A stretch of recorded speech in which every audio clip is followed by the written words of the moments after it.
بدنامی سے ہی صحیح, شرارت سے ہی صحیح, شیطانیت سے ہی صحیح, لیکن نام تو ہو گیا.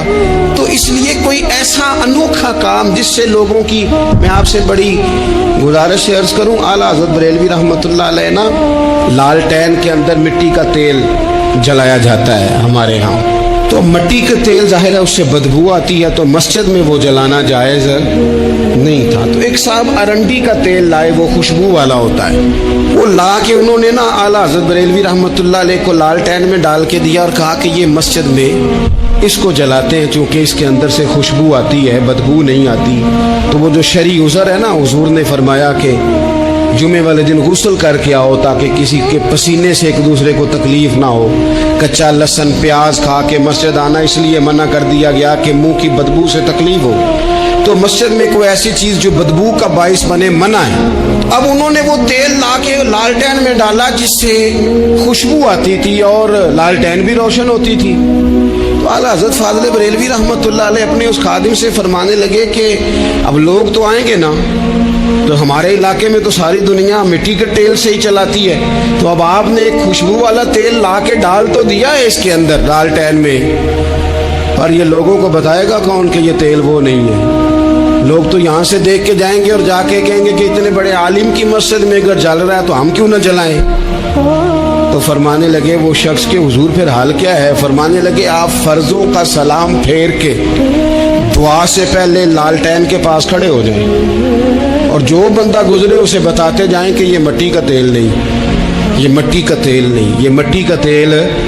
ہر شخص کے ذہن تک بات اتر جائے تاکہ لوگ کسی ایسی چیز کا شکار نہ ہو جائیں جس سے کہ ان کے مزاج میں کوئی غیر شرعی چیز عروج پکڑ لے. تو میرے عزیز, ہم نہ کچھ بدگمانیاں لوگوں کے اندر لوگ ڈالتے ہیں. ہمارے ہاں بالخصوص پاکستان میں جب سے سیاسی فرقہ واریت شروع ہوئی ہے, سیاسی, ہماری قوم کا مزاج اتنی بری طرح خراب کیا گیا ہے. ہمارے نوجوان بچے جو بڑے سنجیدہ پڑھے لکھے, ان کی گفتگو اپنے سیاسی مخالف کے بارے میں اتنی لوز کر دی گئی ہے, اتنی کمزور کر دی گئی, اتنی خوفناک کر دی گئی ہے کہ اس طرح تو کبھی نہیں ہوا تھا. یہ مزاج جو لوگوں کو دیا جا رہا ہے, قومیں اپنے اخلاق کے طور پر زندہ رہتی ہیں.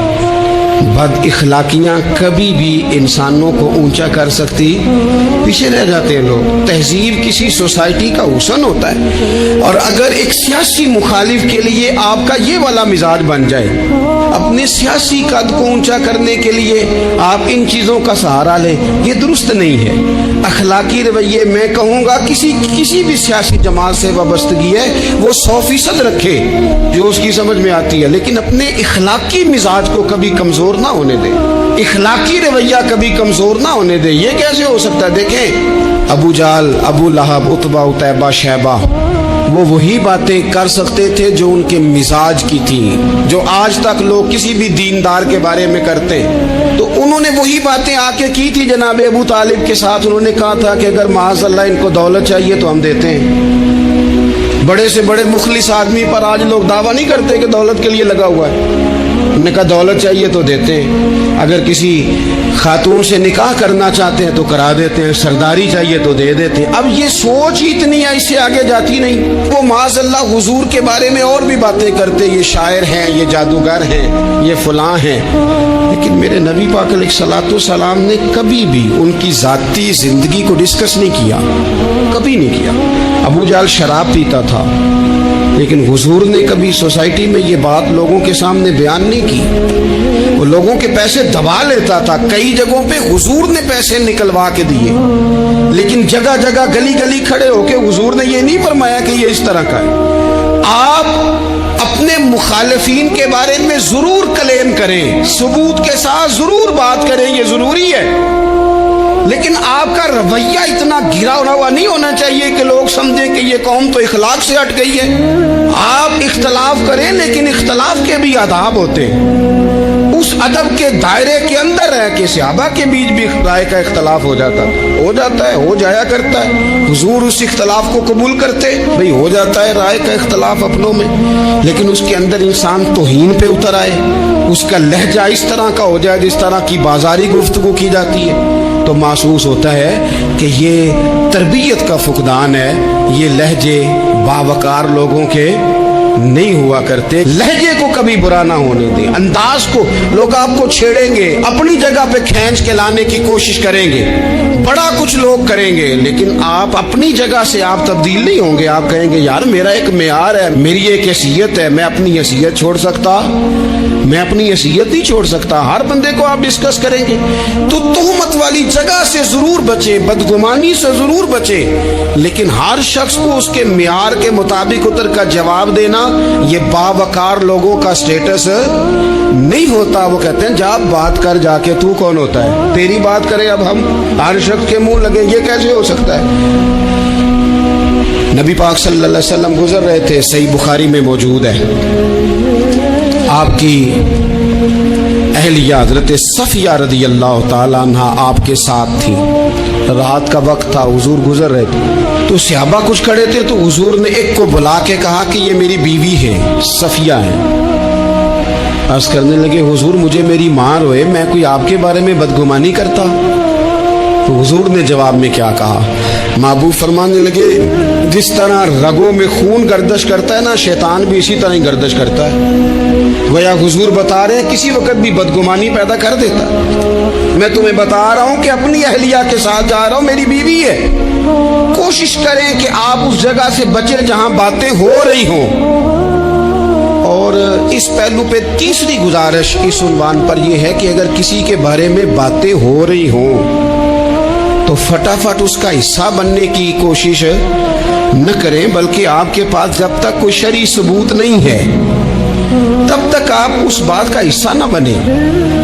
ہمارے ہاں بات ہو رہی ہوتی ہے تو دو چار بندے دوڑ کے نا اپنا بھی حصہ ڈالتے ہیں، بلکہ میں بڑی ذمہ داری سے یہ بات عرض کروں گا، بات لمبی ہوتی تب ہے جب کوئی بندہ درمیان میں کہہ دیتا ہے نا نہیں تجھے تو تھوڑا پتہ ہے، تھوڑا میں بھی کرتا ہوں۔ وہ کئی دفعہ وعدہ معاف گواہ بن جاتا ہے، جا کے دوسروں کو خبر کرتا ہے اس نے یہ کہا ہے، حالانکہ بندہ اس سے پوچھے کہ اگر انہوں نے کہا تھا تو اتنا سجن تھا تو وہاں جواب دے کے کیوں نہیں آیا؟ تجھے چاہیے تھا وہیں جواب دیتا، وہیں جا کے جواب دے دیتا۔ ایک بزرگ کی خدمت میں ایک دفعہ حاضر تھا، ایک بڑے عالم تھے، تو ان کے پاس آ کے ایک شخص نے کہا کہ فلاں آدمی آپ کے بارے میں یہ بات کر رہا تھا، تو وہ ہنس پڑے، فرمانے لگے پھر آپ کہاں تھے؟